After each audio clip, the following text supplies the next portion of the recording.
Redmi কিন্তু বর্তমান বাংলাদেশের মার্কেটে খুব জনপ্রিয় একটি ব্র্যান্ড। এই জনপ্রিয়তার খাতিরেই তারা রিসেন্টলি আরেকটি ডিভাইস লঞ্চ করে দিয়েছে, সেটা হলো রেডমি 15, যা বাংলাদেশের মার্কেটে কিন্তু ভালোই হাইপ ক্রিয়েট করছে। কারণ তারা এই বাজেটের মধ্যে কি কি দিছে না দিছে খুঁটিনাটি সব আজকে এই ভিডিওতে আলোচনা করব। বাই দ্য ওয়ে, এটি কিন্তু অফিসিয়ালভাবে বাংলাদেশে লঞ্চ হয়েছে দুইটা ভেরিয়েন্ট, একটা হলো 6128 এবং 8256। 6128 এবং 8256 আপনি 18 থেকে 21,000 টাকার আশেপাশে পেয়ে যাবেন। আর এটার মধ্যে আজকে কি কি দিছে খুঁটিনাটি সব বিষয় নিয়ে আলোচনা করব এই অক্টোটেকের ভিডিওতে। সাথে থাকবেন, কোথাও যাবেন না, আমি কাউসার। ভিডিওটি স্টার্ট করা যাক। প্রথমে আসি এর ডিজাইন নিয়ে।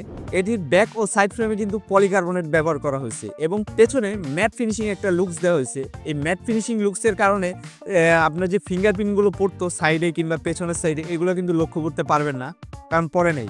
যাই হোক, এই ফোনটি কিন্তু আপনার 217 গ্রাম ওজনের একটি ফোন। 217 গ্রাম ওজনের হওয়ার ক্ষেত্রেও এটির ডিস্ট্রিবিউশন খুব ভালো। এদিক বা ওদিক করলে বোঝা যায় না যে ফোনের এদিকে একটু ভার বেশি, ওদিকে একটু ভার বেশি। আমার মনে হচ্ছে এটি একবারে সমান। যাই হোক, এই ফোনটি কিন্তু বেশ চওড়া। ফোনটির ডান দিকে রয়েছে আপনার একটি ভলিউম রকার ও একটি পাওয়ার বাটন। পাওয়ার বাটনের সাথে কিন্তু ইনক্লুড রয়েছে ফিঙ্গারপ্রিন্ট সেন্সর, যা যথেষ্ট ফাস্ট ও অ্যাকুরেট কাজ করছিল। এবং ফোনটির ওপরে দেওয়া রয়েছে একটি এয়ার ব্লাস্টার। আমার মনে হয় বাজেট কার সেটের কারণে এটার মধ্যে নয়েজ ক্যান্সেলেশন সেকেন্ডারি মাইকটা ব্যবহার করা হয়নি। এবং বামে দেওয়া রয়েছে একটি সিম ট্রে, যা ডুয়েল সিম সাপোর্টেড ও একটি এক্সটার্নাল মেমোরি ব্যবহার করতে পারবেন। ফোনটির নিচের দিকে রয়েছে আপনার একটি type C charger system supported এবং একটি প্রাইমারি মাইক সেন্সর। তাছাড়া এই ফোনটি কিন্তু আপনার IP64 রেটিং দ্বারা প্রোটেকশন দেওয়া হয়েছে। আপনার টুকটাক ধুলাবালি ও বৃষ্টি থেকে আপনাকে ভালো একটা প্রোটেকশন দেওয়ার চেষ্টা করবে। রেডমি 15 কিন্তু ব্যবহার করা হয়েছে আপনার 6.9 ইঞ্চির একটি IPS ডিসপ্লে, যা বেশ বড়সড়। এবং এটিতে কিন্তু রিফ্রেশ রেট হিসেবে 144 হার্টসের হাই রিফ্রেশ রেট ব্যবহার করা হয়েছে। এবং প্রোটেকশনের জন্য কিন্তু দেওয়া হয়েছে আপনার কর্নিং গরিলা গ্লাস 3 প্রোটেকশন। তাছাড়া কন্টেন্ট ওয়াচিংয়ের ক্ষেত্রে ইউটিউব বলেন, নেটফ্লিক্স বলেন, ভালোই কালার সাপোর্ট দিচ্ছিল, কিন্তু কিছু কিছু জায়গায় ডিটেলস ঘাটতি লক্ষ্য করা যায়। এবং এটিতে কিন্তু আপনার 850 পিক ব্রাইটনেস ইউজ করা হয়েছে। আপনি ইনডোরে ভালো ফলাফল পেলেও আউটডোরে কিন্তু একটু আপনাকে হ্যাজেল পোহাতে হতে পারে। যাই হোক, এটা কিন্তু আপনার ডুয়েল স্পিকার ব্যবহার করা হয়নি, সিঙ্গেল স্পিকার ব্যবহার করা হয়েছে, যা বেশ লাউড। কিন্তু এই বাজেটে আপনার ডুয়েল স্পিকার আশাই করা যেতে। রেডমি 15টি কিন্তু আপনার অ্যান্ড্রয়েড 15 HyperOS 2-তে রান করছে, যা সফটওয়্যারে কিন্তু আপনার কোনো হ্যাজেল পোহাতে হবে না, কোনো ল্যাগ ট্যাগ, কোনো ইস্যু নাই। যাই হোক, ফোনটিতে কিন্তু আপনি প্রি ইনস্টল কিছু অ্যাপস পেয়ে যাবেন, যাতে আপনার একটু বিরক্তকর লাগতে পারে, আবার মাঝে মাঝে অ্যাড দেয়, এতেও একটু বিরক্ত পোহাতে হতে পারেন। কিন্তু ফোনটির MIUI-তে কোনো সমস্যা নেই, ঠিকঠাকই ছিল।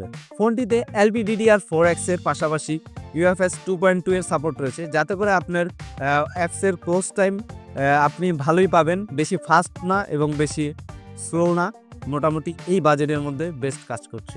তবে পারফরমেন্সের দিকে কথা বলতে গেলে রেডমি 15 কিন্তু স্ন্যাপড্রাগনের 6 Gen 3 প্রসেসরটি ব্যবহার করা হয়েছে, যা কিন্তু 6 ন্যানোমিটারের বেস্ট একটি প্রসেসর, যা দিয়ে আপনি প্রতিদিনের লাইফস্টাইল যেমন ওয়েব ব্রাউজিং কিংবা মুভি কিংবা আপনি কন্টেন্ট ক্রিয়েটিং সব কিছু করতে পারবেন। স্মুথ পারফরমেন্স দিবে আপনাকে। এটি দিয়ে আমরা PUBG, free fire, call of duty গেমগুলো খেলেছি লো গ্রাফিক্সেও দেখেছি যে ভালো একটু ফ্রেম ড্রপ এবং ল্যাগ ইস্যু এগুলো ফেস করতে হবেই আপনাকে।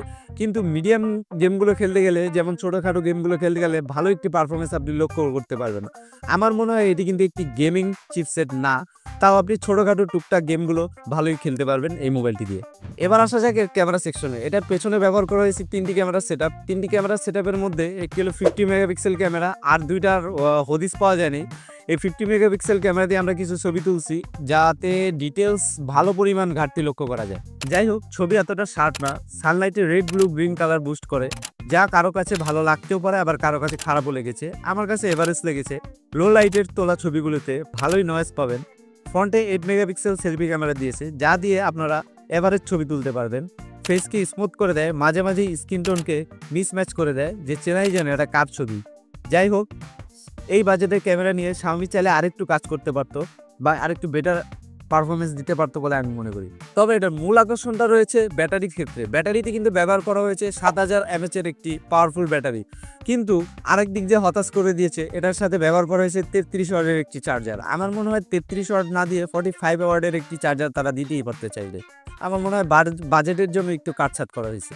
ফোনটিতে কিন্তু আপনার 8 ওয়াটের রিভার্স চার্জিং ব্যবহার করা হয়েছে, যা দিয়ে কিন্তু আপনি ফোনটিকে টুকটাক ছোটখাটো একটা পাওয়ার ব্যাংক হিসেবে ব্যবহার করতে পারবেন। ওভারঅল এর প্রাইস যদি ড্রপ করে দুইটা ভেরিয়েন্টই 6128 এবং 8256 জিবি 15 থেকে 18,000 টাকার আশেপাশে এসে পড়ে, তখন হতে পারে এটা আপনার জন্য একটা গুড চয়েস আমার মনে হয়। আর এইসব আপডেট নিউজের জন্য আমাদের ফেসবুক পেজ ও ইউটিউব পেজে ফলো দিয়ে রাখুন এবং সাবস্ক্রাইব করে রাখুন, এবং আপনাদের মতামত, ব্যক্তিগত মতামত আমাদের কমেন্টে অবশ্যই শেয়ার করবেন। আশা করি নেক্সট ভিডিওতে দেখা হবে। আল্লাহ হাফেজ।